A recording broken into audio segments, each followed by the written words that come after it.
Thanks everybody for being here. Gracias a todos, compañeros. We're really excited tonight to be doing this is our 37th meeting in 3 years for this group, with the help of the MAIA program here at COLEF, the Center for the Humanities at UCSD, and the Center for Marine Biodiversity and Conservation at Scripps Institution of Oceanography. We're really happy. I think this is our 7th trip down here to Tijuana. We try to come once a quarter. We're very happy to have Dr. Lino Ojeda tonight, who was going to talk a little while ago and then had some unfortunate circumstances. So we're very excited to hear the transboundary landscape. I myself work in the estuary as well as in the canyon here in Tijuana, and so these are all things very close to my heart. I hope you guys will really enjoy it. Just another thank you to Carlos Vasquez for sending the bus to come get us and sending all the students up to San Diego to come visit with us. We really appreciate it, and this is really important for us to continue the binational collaboration. And with that, I don't really have much more. I'm just going to turn it over. Sí. Okay, una breve presentación. Do you mind to speak Spanish or would you prefer in English? Spanish? Okay. Entonces voy a hacer una muy breve presentación de la doctora Lina Ojeda. Ella es investigadora del Departamento de Estudios Urbanos y Medio Ambiente, especialista en ecología del paisaje. Y bueno, en esta ocasión nos va a hablar sobre Tijuana desde la perspectiva ecológica del paisaje, y es un tema que ella siempre ha estado trabajando, lleva publicaciones realizadas y asimismo tesis dirigidas por ella en ese ámbito, en esa área de estudio. Pues muchas gracias, Lina, es todo. Estaba preguntándole a Kyle si era mejor hacer la presentación en inglés o en español, y me dijo que en inglés. Entonces espero estén todos de acuerdo, y bueno, disculpen mi inglés, pero lo voy a tratar de hacer en inglés, ¿ok? Okay, what I did with this presentation is try to put together all the work, almost all the work I've done. I'm a biologist working at COLEF, it's social science. So I shifted from being a biology person to more an environmental studies. And I found out that a landscape perspective from a theoretical point of view was something that I was very interested in. And I was very interested because it's conservation of natural resources, but taking into account human beings.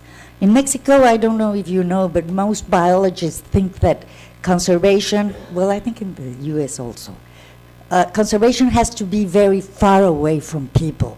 And I really don't believe that. I think that people are part of nature, so we should find and have to find ways into integrating both, okay?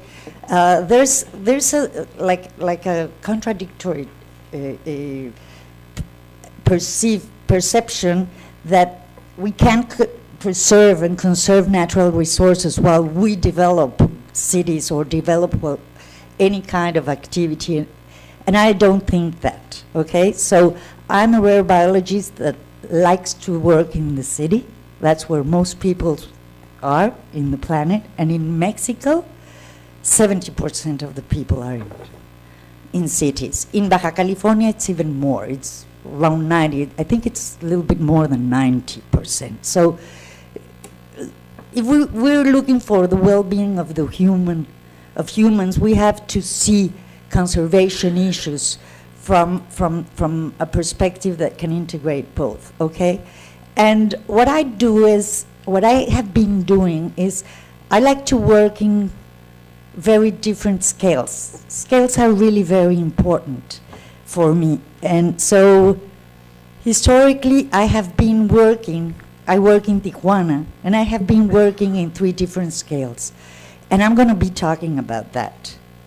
And I'm going to start a little bit, maybe a little bit boring, but it's the theoretical perspective I get into, and that has to do with landscape ecology, ecosystem services, and green infrastructure.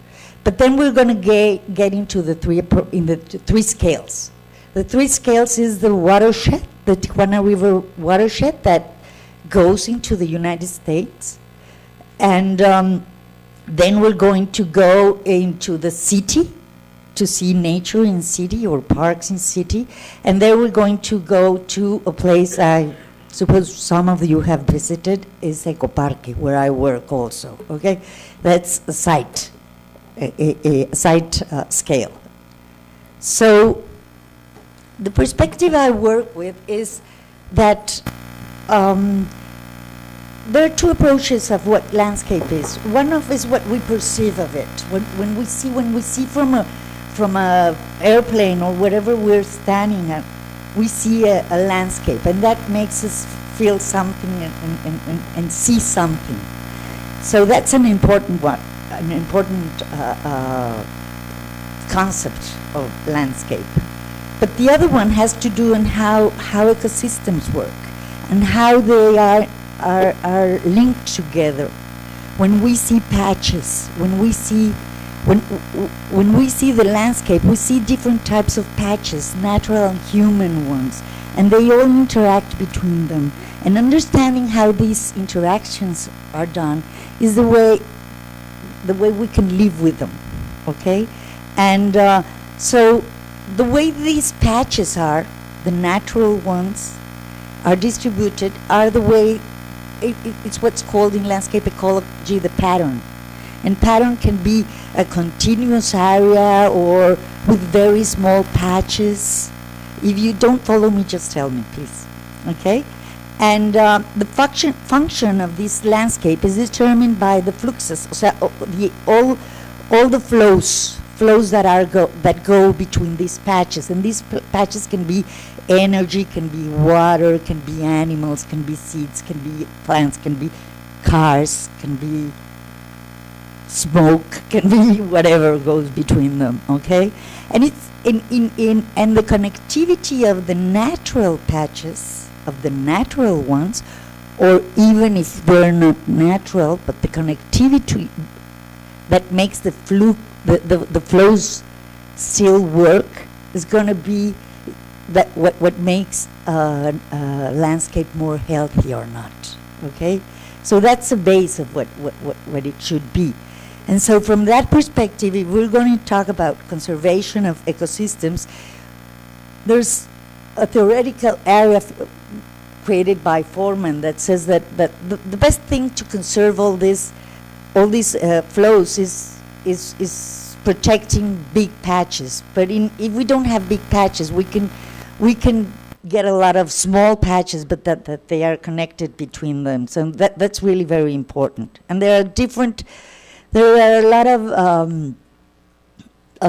Foreman developed and other authors have developed a lot of principles that we can follow to more or less create a more healthier environment. What happens is when a city or an urban area comes into a landscape, what it does is interrupt all these flows and all this connectivity between the patches, and that makes the landscape start to create problems. Okay, and problems that we'll see, they interrupt these cycles, and then that's why, and they fragment the natural ecosystem, and that's why we lose biodiversity, but we also have floods, and we have different kinds of fire regimens, and we have different kinds of problems because we don't take into account these processes when we design the urban areas or the man-made areas. And we know that although the cities have a very small area in the planet, they contribute to most of the problems that the Earth has.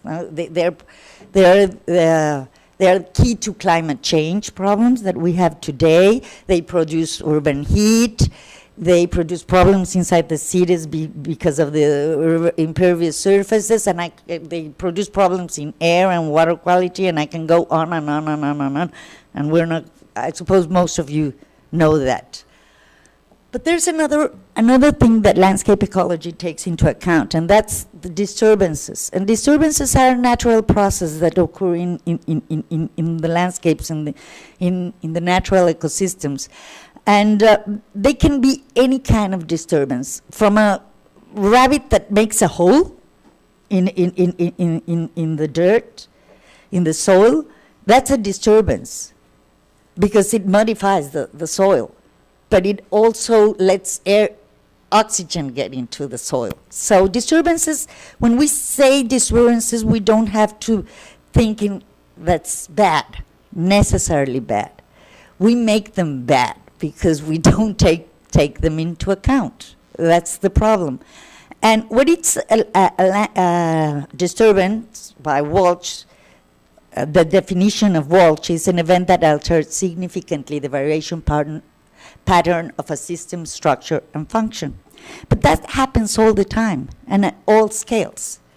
The problem is when these are so hard, so huge that they change things that could be for better or worse for us. And so this can be produced. So ecosystems change all the time because there's always disturbances in the ecosystem. So that's part what happens, okay? And they also promote biodiversity. If there are no disturbances, biodiversity would not be promoted also. And they can be produced by a lot of things. And some of these are abiotic factors, or fire, or wind, or landslides, or volcano, or high temperatures, or low, lots of things that can produce them. This is an example of what happens, a disturbance that happens in a city. It's just one example so you can see. The surface runoff of water in a city with the impervious surfaces we make change the hydrology of the area, okay? There's with more impervious surface, there's more water runoff in the surface, and less that goes into infiltration, okay? And in cities like Tijuana, where we have a rough terrain, this is really very important, okay? So that's we're going to see. And this is very important because there's the concept also of resilience. And although I don't get into this concept in the work I do, it's really very important because the capacity that the system has to suffer a disturbance and still maintain itself maintain the system in working, it's really very important in a city. And when we do things like the slide I put before, what we do is undermine this capacity. Okay, we have problems with this capacity. We do it, and that's really a problem. In the work I do, I don't measure, but it's an important concept to take into account. Okay, and when we talk about land use patterns, when we talk about landscape ecology, resilience depends a lot on the morphology and the land use patterns, especially. Well,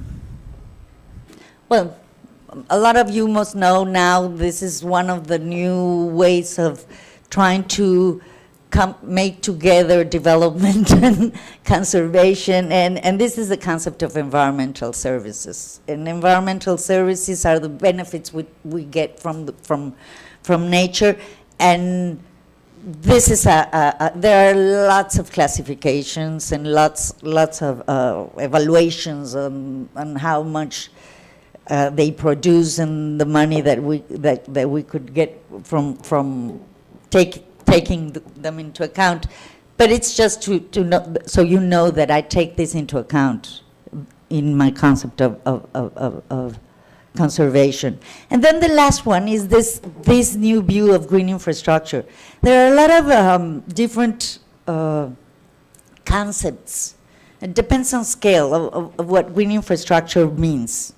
For me, I like the one that's of Benedict and Mahon that says that's a network of areas conserved, so we can maintain in the landscape the connectivity, okay, and help resilience and conserve environmental services. And I like this view of green infrastructure because it also it's based on landscape ecology principles. So it comes from the same area of theoretical area, and connectivity between natural landscapes is really very important in this view, and it builds resilience. Now we're going to get to the first area. The Tijuana River watershed is the first scale I started studying, and you may all know this. It has a rough topography. It has a Mediterranean type climate. It's part of the California province, floristic province, and it's one of the 25 world's hotspots because it has a lot of endemic and endemic species and a high biodiversity, and it's threatened by urban growth mainly. The types of vegetation, there are a lot of classifications, but mainly they are chaparral, coastal sage scrub, riparian vegetation, some pines, some other forests. But that's mainly what the area is. Well, I'm going to show you this because this is a study I started from 1938 with different aerial photographs and different kinds of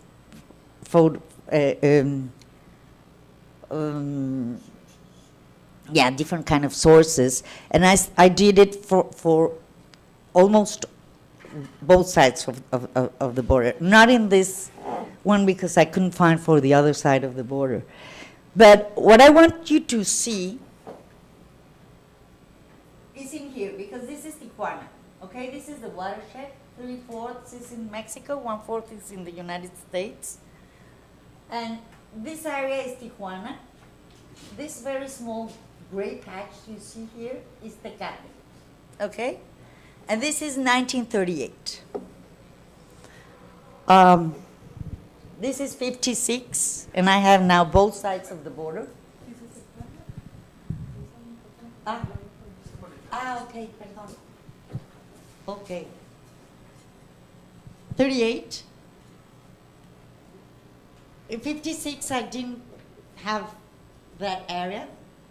God, it goes. But you can see all what it has grown, okay? Tijuana, okay, it grew a lot, okay? You could see it, yes? Okay. Well, this is what happens. What happens is that the urban area, this is the rate of change, grows in this very high rate of change, and agriculture and grassland disappear because it started as being natural. Okay, so from natural it changes to, especially in Mexican side of the border, from natural it changes to grassland. And grassland is a precursor of urban growth. When you see a place changing into grassland, it's because people are trying to change it to urban growth. But from the landscape ecological point of view, what you see is that the important is that you see is that fragmentation is how the number of patches are growing, and that's fragmentation. And we're going to see it now here. Coastal sage scrub fragmentation. Coastal sage scrub is the pink one, okay? So if you see, this is fragmenting this side from the one this side.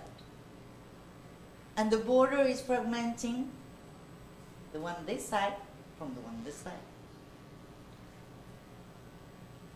Then, chaparral. Chaparral is perforating in the United States, the landscape, as well as in Mexico. And the juniper scrub in Mexico is disappearing, and it's fragmented. It's getting patches, a lot of smaller patches. There's a barrier between Mexico and the United States.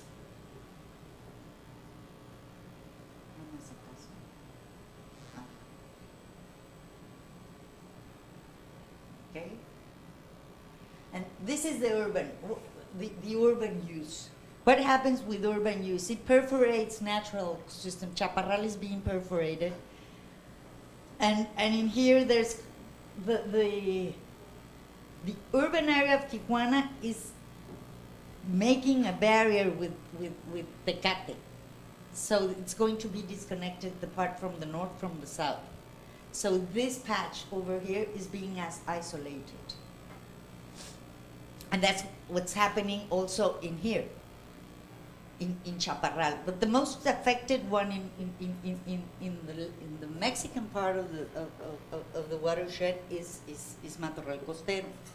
In the United States, what happens is that it's also happening in Mexico, but what's happening in the United States is that there's more perimeter between urban development and natural patches.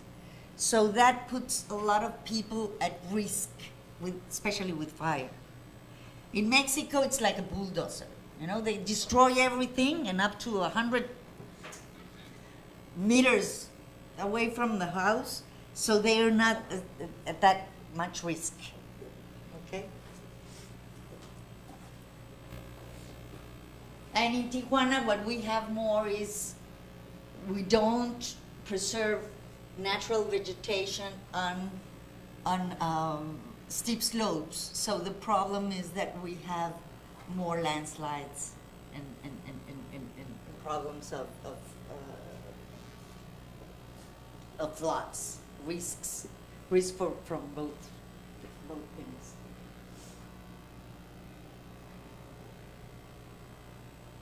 Well, as I told you before, agriculture in Mexico has been found to be a precursor of urban development. Not that in the United States. It's not. The changes are very different in the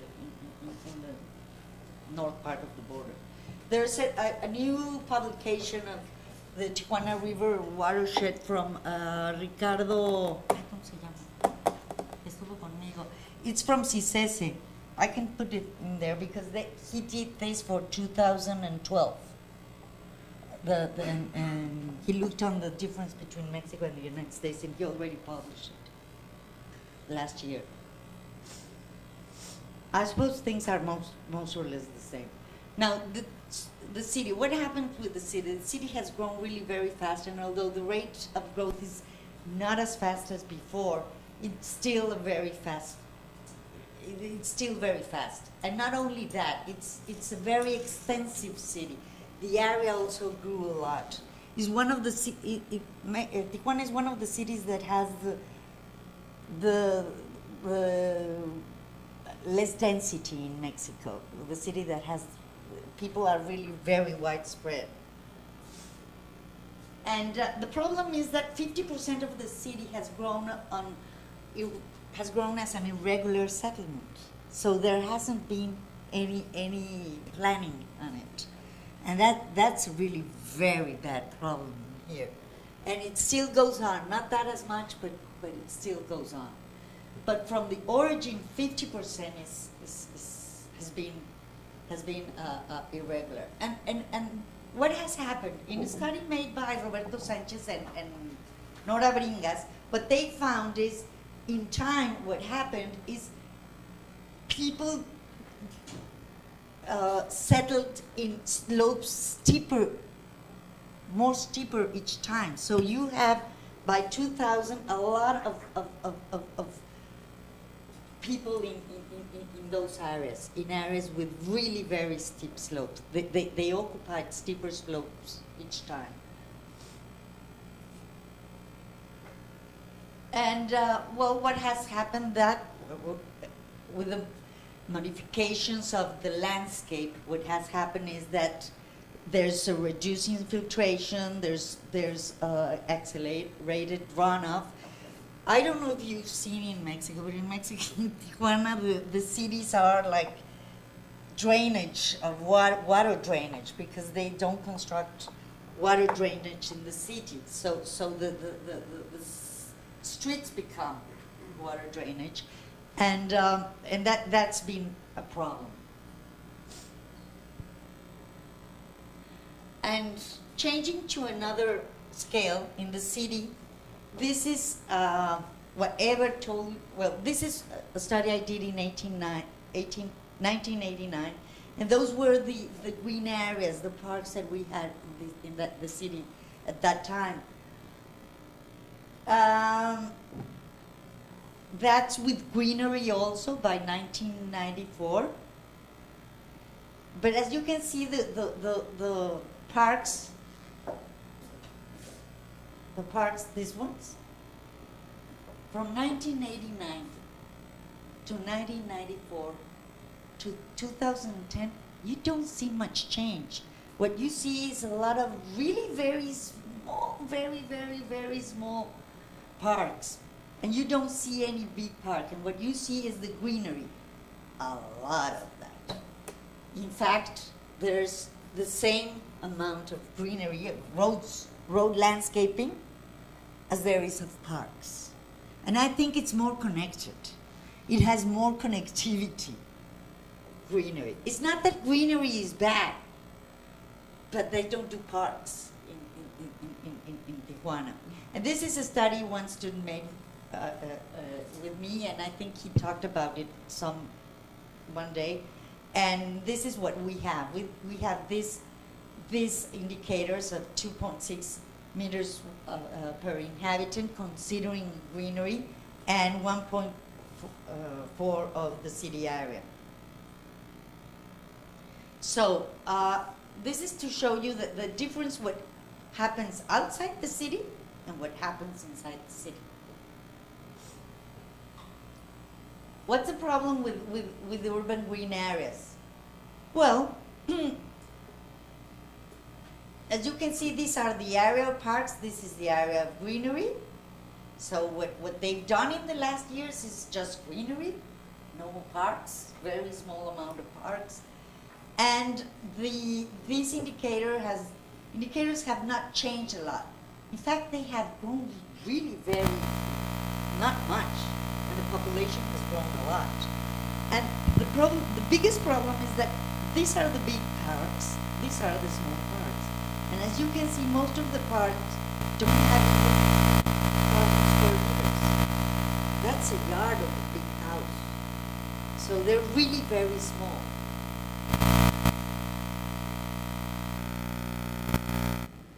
And they're not accessible. This is from Ever's thesis, and they're not accessible to everybody, and the quality of them is really very bad. Most of them have no vegetation cover whatsoever, and there are very few that have a great vegetation cover. And these are the types of facilities they have, and although most of them have 1 to 2 to 3, the problem is that most of them don't work.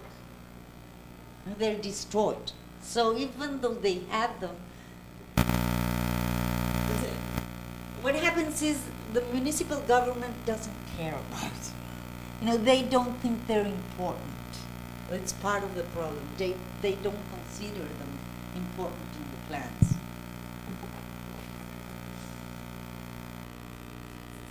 And this is the third level, the third scale. The third scale has to do with Ecoparque. Who has visited Ecoparque? All of you? No? Okay. Ecoparque is a site that we started developing a long time ago, and we've had a lot of bumps in the way, but we're getting to it one more time and seeing if we can do something. Ecoparque is this slope. This is the way we received it. We started this in like 1990, somewhere around there. And this is what you can see, not now, because this is different, but you can see it green, at least. It has a lot of bumps. These are the missions and the vision, but I'm not going to read it to you.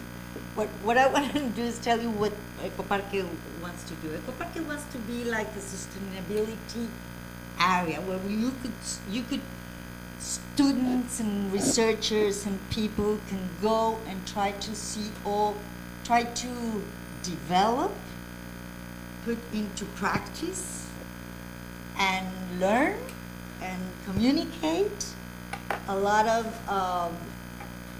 forms to make more sustainable a city. All sustainable technology, sustainable practices, sustainable whatever that helps. And it's like a laboratory that's going to be for the people, and that's what we're thinking about. It started as that, and we're trying to go into that, but as Kyle may know by now, it's really very difficult to make a project in sight in Mexico. It is very difficult. People like it, but nobody gives money. Everybody say it's really very nice, but when you need help, it's really very difficult to get it. Nevertheless, what we think we have different programs in Ecoparque. That's what we want to develop. And the program has to do with water, with a plant. We have a treatment plant, and you're going to see some pictures now. And that treatment plant goes into a tertiary system with a ¿cómo se dice pantano? With it's swamp or no? It's wetland. With a wetland that we're developing. It has plants, but it's not working because we need money for some things. And well, that's not the area I manage. That's Carlos de la Parra who manages that area. And then what I manage and I want to create is like a regional botanical garden. I would like to develop their ways into reproducing native plants. Because in Tijuana, everybody talks about native plants and nobody has it. And yeah, if you want to put native plants in your house, you don't have any. You don't have where to buy them. So that's what I'm aiming for. And with those plants I reproduce, well, I'm going to tell it when I go further away. We also have an urban agriculture area that we already have some beds, you're going to see them. An area of environmental and education. We're going to have an energy system with solar panels. And well, this is what I told you about green technologies, whatever green technologies can fit into Ecoparque. That comes with their own money. Yes. Sorry to say, but that's it. Compass and compass between these two. So this is the swamp. It's not working already. We have two kinds of one is circus. What are the species? Yasmin? Tifa and circus. We have Tifa and circus because we want to try both of them. And what we want is to reuse the water that we use, that we treat in the plant. But we're not just going to do that in terms of water program. We would like to do other types of things that you can manage water, like collecting water from rainfall, and whatever technology or thing with strategy we can apply in constructing Ecoparque that has to do with water conservation and treatment. This is what I've already developed a plan of what we'd like to see in Ecoparque in terms of vegetation. But as I told you, it's really very difficult to get plants. One of what I have in mind to do so is, and what I'm trying to develop now is, it's two main strategies. One of them is making what's called in Mexico UMA, and that's it's called Unidad de Manejo Ambiental. You constitute yourself to the government as an area that develops a strategy to conserve and reproduce plants or animals or whatever, and so you have the permission of the federal government to collect seeds in the wild, and second, if there's a land use change in the city, in the outskirts of the city or wherever it is in the state, I can receive the plants. And that's the way I'm going to try to get them. And I'm happy to say that we're almost done with that thing. We already are working in it, and I hope we get it soon. The second one has to do with association with other institutions that have a lot of experience with that. And that's what I'm planning to do this year, and that has to do, we found that Rancho Santa Ana Botanical Garden has a really very good experience in reproducing native plants, so I'd like to go visit them and try to develop a collaboration with them. But we already started because in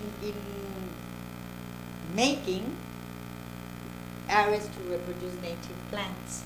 Okay, this is an old one. If you enter to the Facebook of Ecoparque, please put like to Ecoparque, and you're gonna see a very nice photograph of Ecoparque, and we're constructing two of these. One is going to be for hydroponics, and the other one is going to be for reproducing native plants. Well, then there's this other big problem that has program that has to do with urban agriculture, and that's developed by Samuel Perez. And we have, as you can see here, we have 10 beds, we say agriculture beds, and we have now another 10 that we already constructed, so we have now 20 of them, and we are starting what's called forest food forest. We're starting to put some trees there, and Samuel is making a lot of progress in that area. It's really very nice. But it's not only this, we're also working with the municipal government, with an ex-student of Maya, of Colette, that works in the municipal government, that has a really nice program that has to do with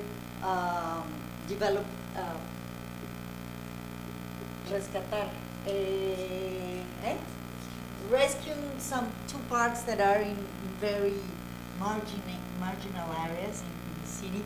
And it's more like what you're doing with Carl. I don't know who's doing it, but Carl's doing it. And he's making a really good job in that, and that's what these people are trying to do, and we're working with them. Well, the energy that we hope, everything in Tijuana is really very difficult. We had a lot of problems trying to achieve.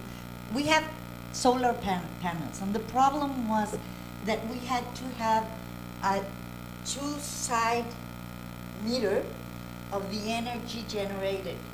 Okay, the one that comes from the government, from CFE, federal, and the one that produces. If we did not have that thing, what happened is that the government charged us even the energy that we produced.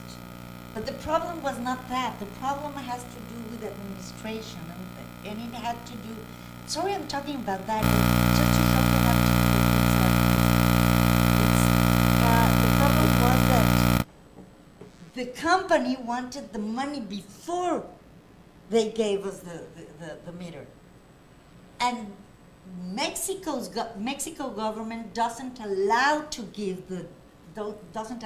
to give the money before you receive the thing. So we had a really big problem for more than 1 year. So we hope to achieve this meter by, I suppose, in 1-2 months at the most.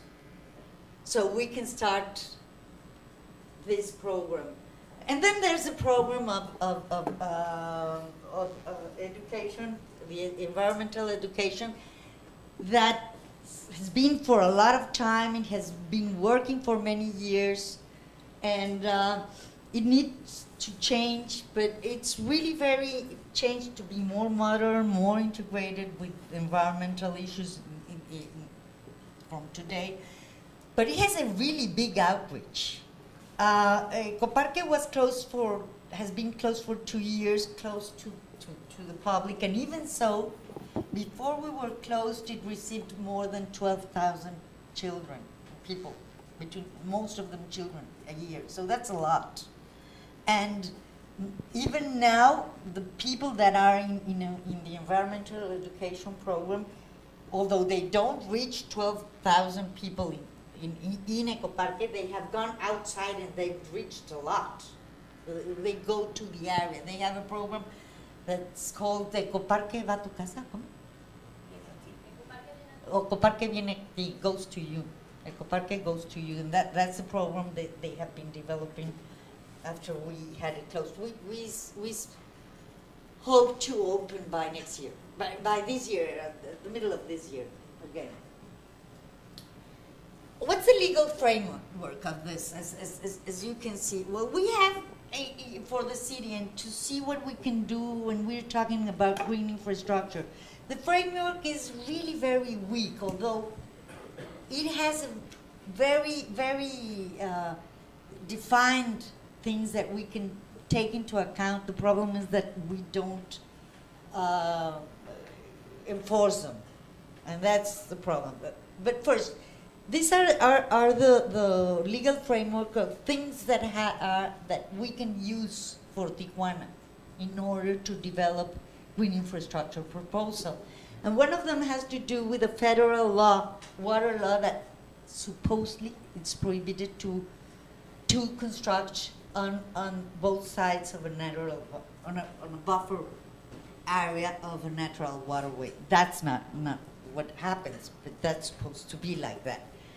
And the second law also specifies urban settlements laws that are federal and local and are at the state and the municipal level. They all say that in 35% slopes you can't construct. That also doesn't happen, but that's what the law says. And municipal areas,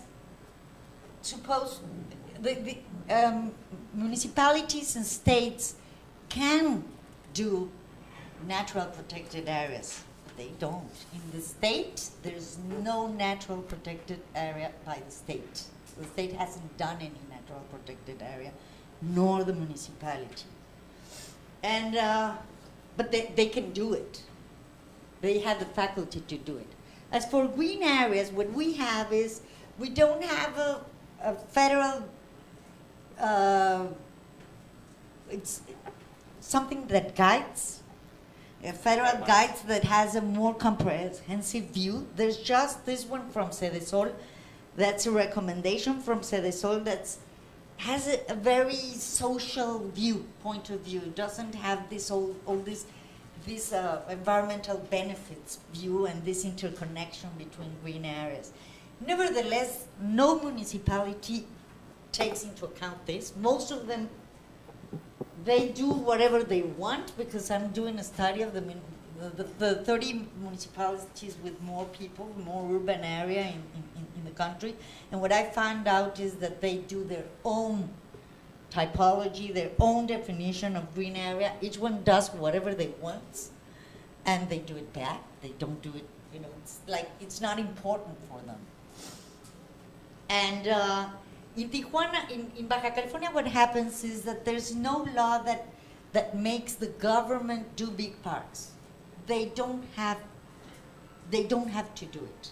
The only law that talks about parks is it's the one that's for house developers, and that is from 1971. As you can see, it's really outdated. And although it has changed a little bit, it hasn't changed that much. And what they do say is that all house developers must put aside 3% of the area as parks. And that's not that much, because they don't take into account the density of the population.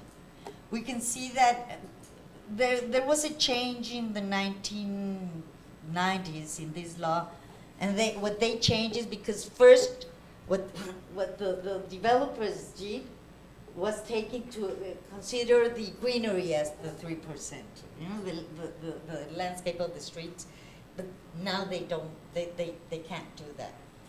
And that's why in the maps you can see that most of the parks in the city are really very small. Most of them are less than 1,000, 2,000 square meters. So and the city has not done a big park in 30 years. Not since I came to live to Tijuana. There's not, and that's almost 30 years ago. And there's no big. The only big park that has been new in the city is Ecoparque. But there's no other big park. Well, taking into account this, Yasmin, that's not here anymore, made this study in her thesis, and what she tried to do is to see how much connectivity could we achieve by preserving all the natural areas that are in risk areas between the metropolitan area of Tijuana, Tecate, and Rosarito, in all the area that has not been developed. And she did that as a thesis, and this made two scenarios, one that has to do only with the areas that are in the risk areas not developed, and then trying to take into account some areas that are considered with high biodiversity. And she found out, well, the scenarios, they change a lot, and they conserve, and they have a great connectivity that would be good for the city before it goes on it, before it goes. Ecoparque should be a way to, one of the areas I didn't talk about before, but I'd like, some of the technologies I would like to put in Tijuana, if anyone wants to help me, have to do with different techniques to retain slopes. But it should be, very, not very expensive techniques, because we have to think about the people that live here. But if we can show people different techniques of how to retain slopes with different methods or different things, that would be very nice. And I have an area that has really very steep slopes down here that I would like to do a lot of those, to put those techniques. So it could be like a way to show people and what they could do to make better their environment. And so we can have a reforestation model or slope retention models, or that's what we should have, like different kinds of ecopark in different parts of the city. That would be the nicest thing to do, And the general idea is taking into account all these areas, all this legislation. We could do this. We could add to public parks and urban greenery, we could add natural protected areas in special ecological sites. But also, the most important is that we could add areas of conservation and risk areas that could add a lot and give more resilience to the city, and give and reduce a lot the risk for the people that live in the city. And we could do that now. Now, even if the areas are they are not very well preserved, okay? That's all. And I'd like to say this every time I finish, because I know that in the city of Tijuana, they look at me and say, well, we need houses, Lina. And I know that we need houses, but once we construct houses, we can't do anything to get natural areas and preserve natural areas. And the way we're doing it, we're putting a lot of people in risk. So that's about it. If you have any questions.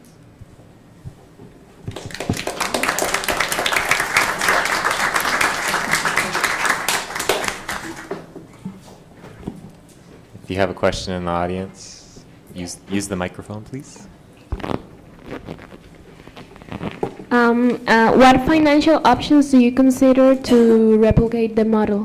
What financial options do you consider to replicate the model? Well, that's been a problem. That's been a really big problem. Because we've been for years trying to do it. I'm going to do one more attempt, and that has to do with CONACYT. That's a science and technology state agency. Like our NSF. National Council of Science and Technology. And I'm going to apply for that. Part of what we're doing now, it's COLEF is giving part of the money. And Carlos also has a project that has to do with composting. And there's coming another money from there. And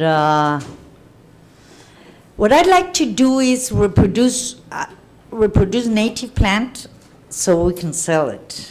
And if we can sell it, we can attain some money from there. And we would like to do the agriculture, urban agriculture, some courses, some of them free, depending for whom, but also some that we can sell so we can get some money. We're thinking of ways of attaining some money, okay? But that's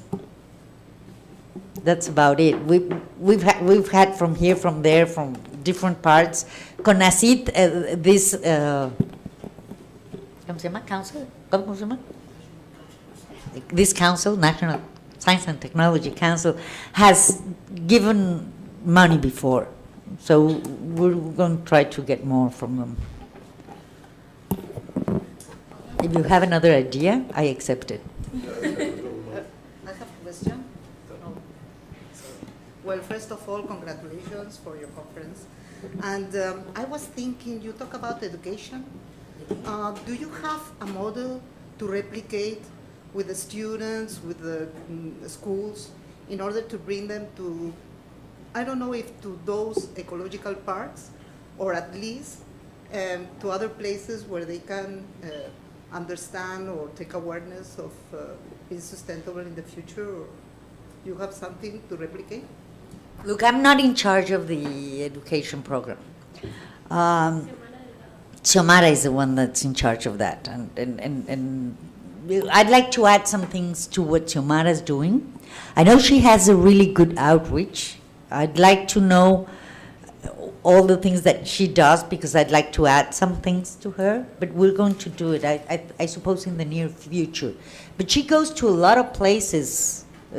She has a really big outreach. So we can have You can talk to her, and she may come to you. She has her program. Ecoparque goes to you, so I suppose she can go.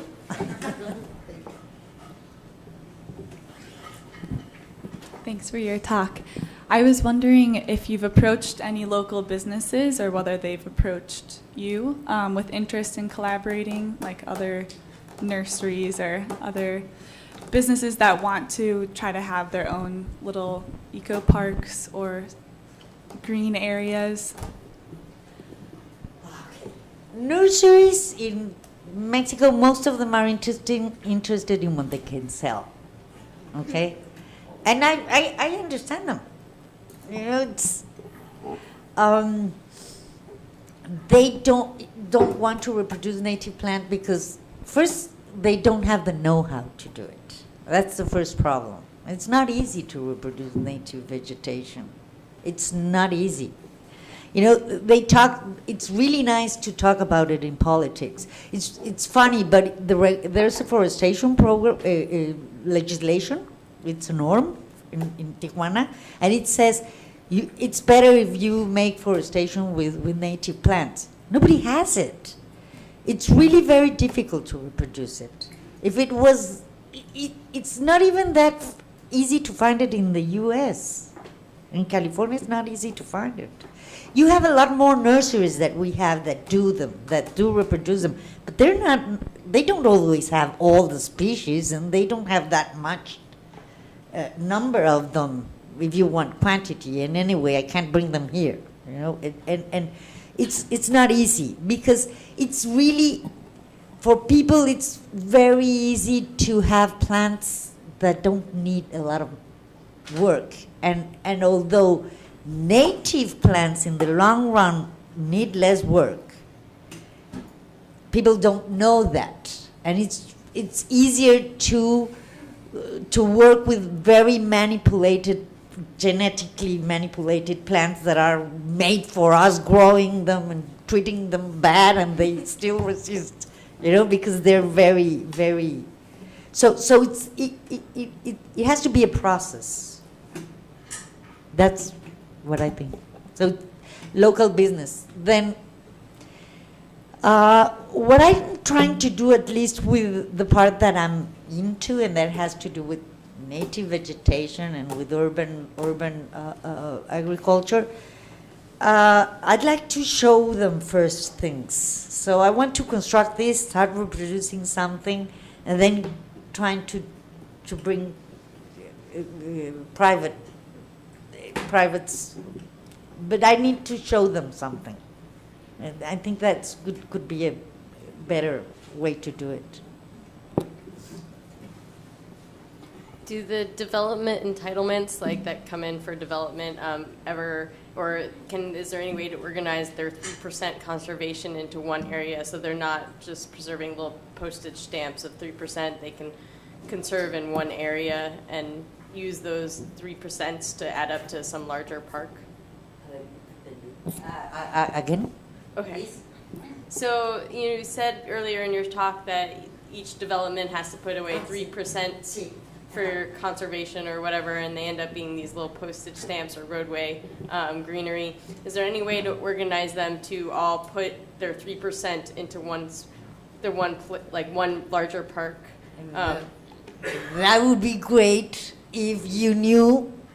Yeah. If you could get together 10 developers in one site, and that doesn't happen. That doesn't happen. The problem with the developers in Mexico, the urban developers in Mexico, is that during the past 10 years they have done whatever they want. You know, that aside of the municipality, and that's because they have a lot of. About 10 years ago, federal government discovered that most of the poor are not now in the rural areas, but the city areas. So they decided to push urban developers to do houses. That has not happened because developers have done houses, but not for poor people, for middle class people. So a lot of people that have gone into these houses we have a problem of abandonment of these houses, and they have done whatever they wanted because the government, the federal government, has given them a lot of incentives to do it. And so they have developed in really very different ways, the ways they want to, whatever they want to, without making a city, without taking into account urban plans. If I could just add something really quick. Most of those things are done in advance, right?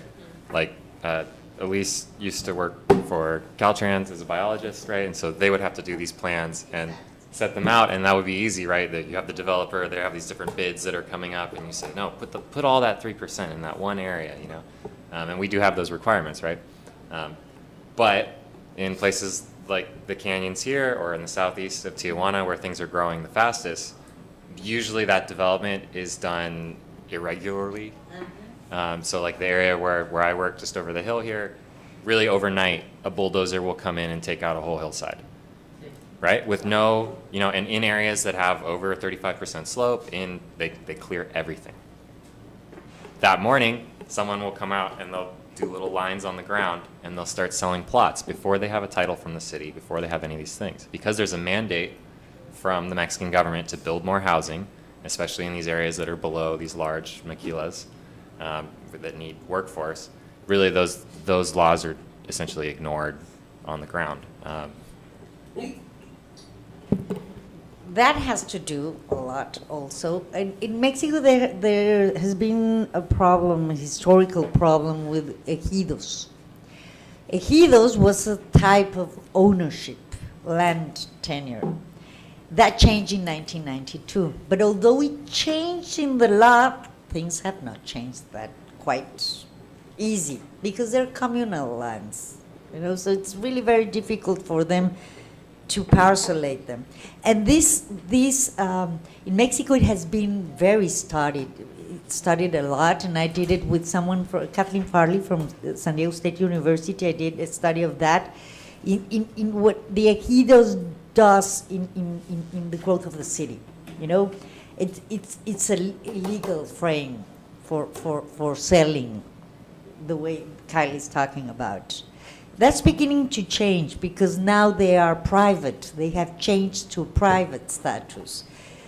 But historically, as a city that you saw how the city grew really very fast. If you saw the rate it's not that much. But if you think about 50% has an original origin. 50%, half of the city. And it's the irregular origin is still going on. Not as big as before, but you know, not as much, but it's still going that way.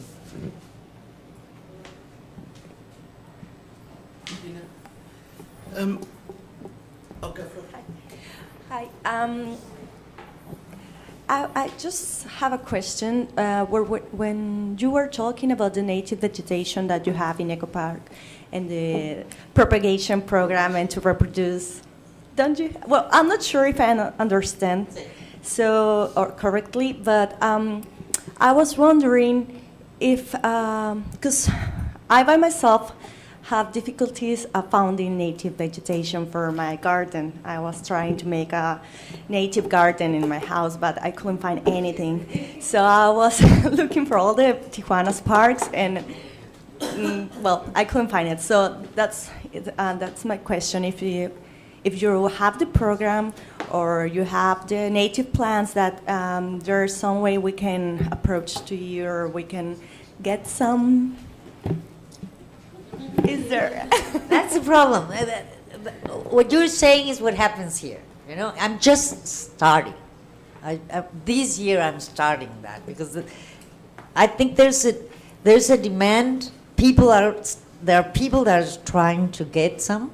They don't know where.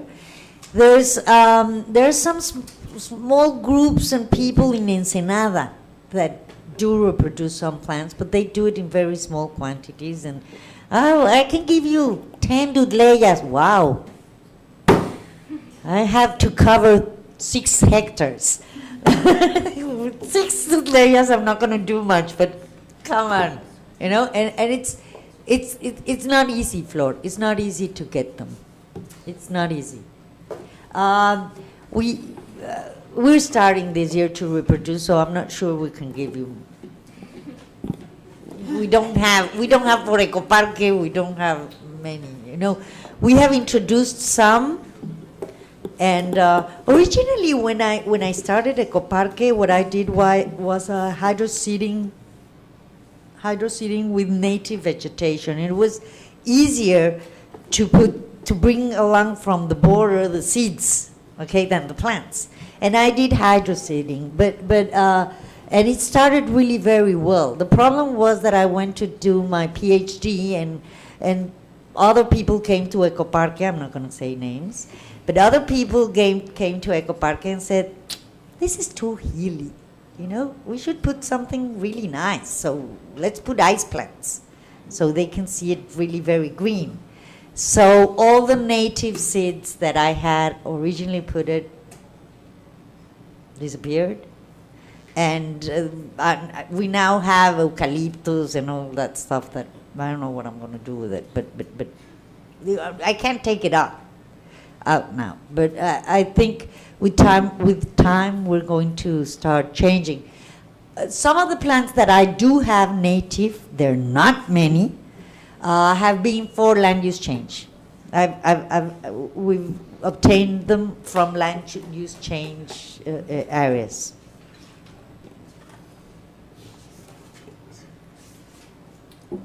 Lina, ¿conoces casos en los cuales se han implementado corredores de vegetación para recuperar parches, es decir, que de alguna forma se reúnan? My question was related to have you ever come across of vegetation corridors implemented in order to recover patches into urban areas? What I've read in the literature is that Europe and United States are taking into account this green infrastructure perspective in their development plans or in their sustainable development plans, and they're doing a lot of stuff that has to do with that. They're putting it into the development plan. They consider it.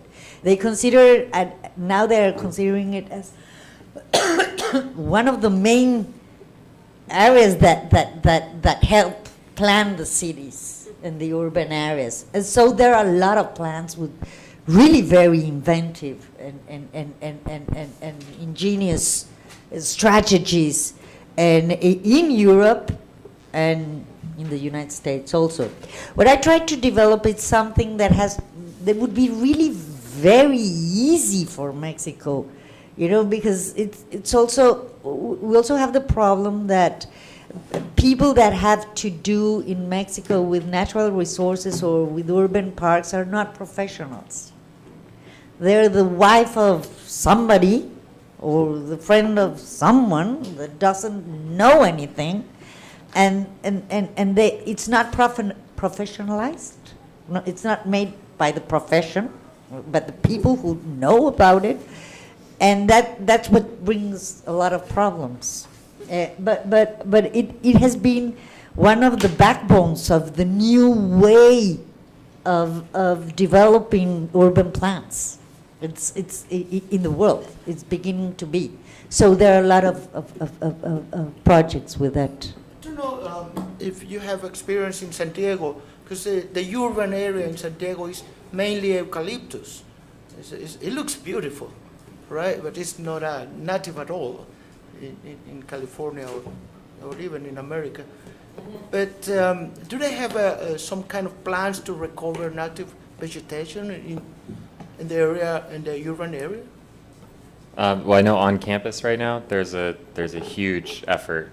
Again, it's covered in eucalyptus, and if we take those out, then we have slopes and all these other problems.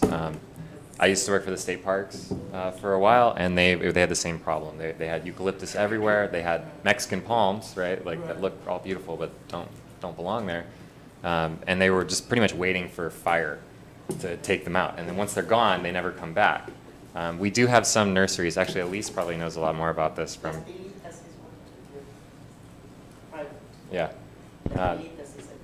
And the state of California, state parks, all these people, they all have mandates that when they do development, they have to do it with native plants now. So it's been enshrined. Whether or not that's easy to get, I don't know. It's easier then. But it's a lot easier, and we can't bring it across the border because we already tried. I know that. And they also have in California, they also have, and in San Diego County, they have a program that's called the Multiple Species Conservation Program. And Sorry, I actually work for the Department of Fish and Wildlife and the NCCP program. So there's a law in California, the Natural Community Conservation Planning Act, and basically allows jurisdictions to enter into these large planning area where they conserve a certain area, which is kind of how I was getting at the 3%. They said this is the area of high quality habitat. All the development should try to mitigate for their impacts here. So it kind of makes, through law, all the developers mitigate in a certain area, and they also have to provide money with their development entitlements for the management of the area. So it's all through plans, through the Multiple Species Habitat Conservation Plan, which is the one in California and San Diego County and City of San Diego. But each jurisdiction gets to do their own, but they all have to comply with the law. And that helps you mandate, you have to, take the species and put them somewhere else. When you develop the area, you have to use natives. If you're on the edge of the preserve, you have to put your lighting away from the preserve. Like, all these things are, so I would say the best way to get the government to help. There's a program, a national program that's working more or less, but at another scale, not at an urban scale, and that's called el Corredor Biológico Mesoamericano. The problem is that it's Mesoamerica, and Mesoamerica starts in the middle of Mexico south. Okay, what they are trying to achieve is to, with this same principle, to make the land that's in between the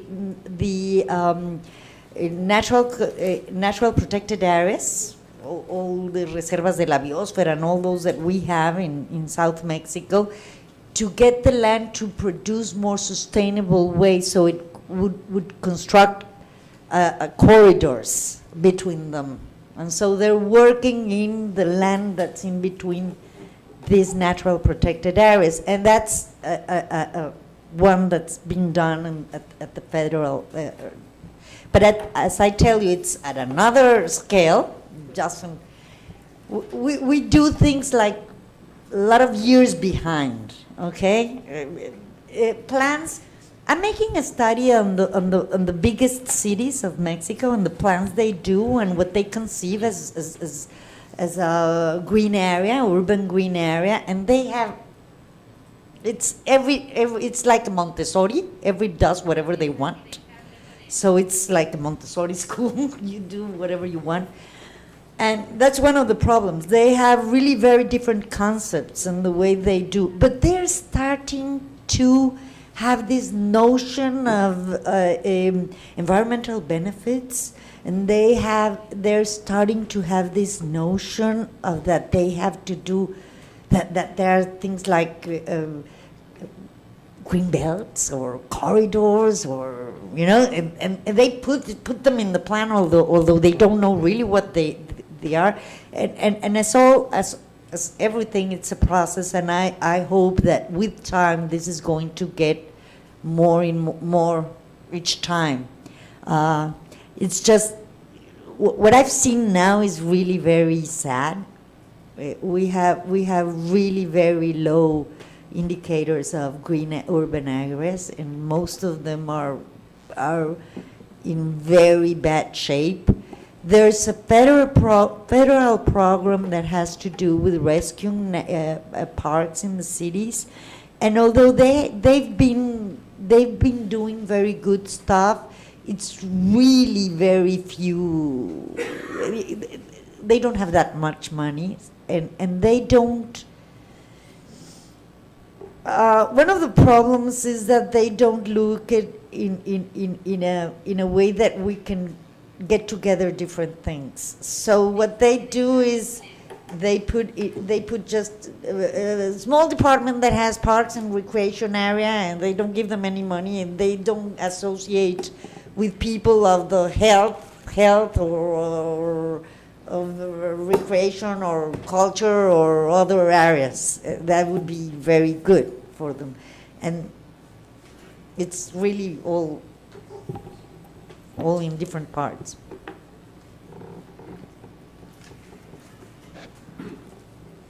So actually, on that subject of municipal governments, what do you think it would take for municipal governments to sort of adopt this Ecoparque strategy?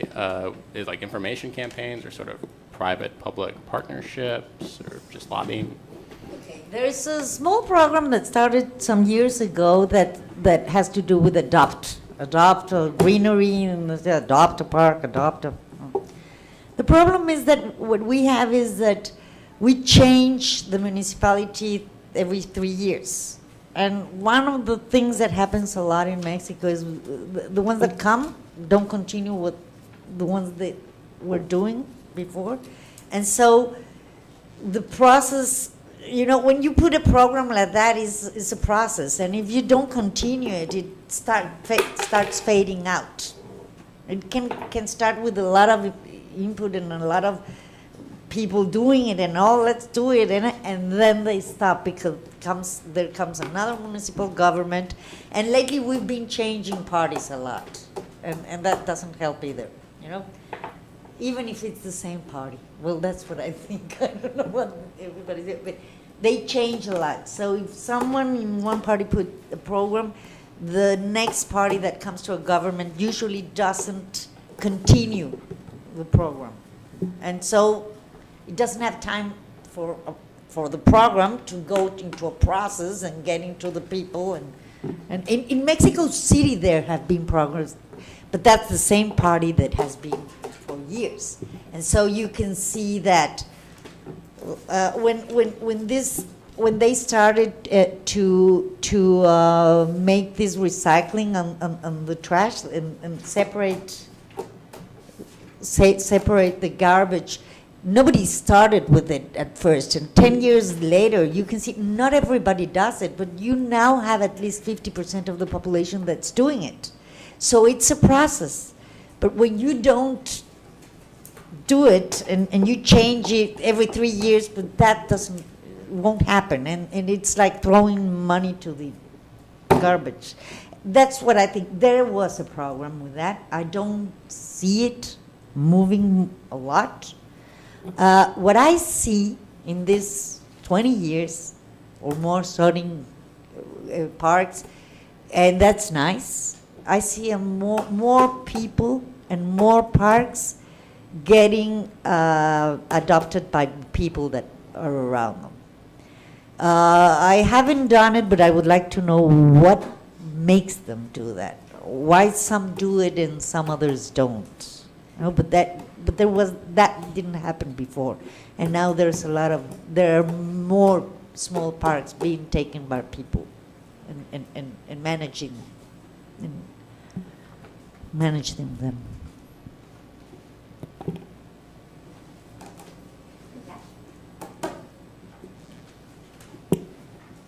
If anyone wants to go to Ecoparque, just tell me.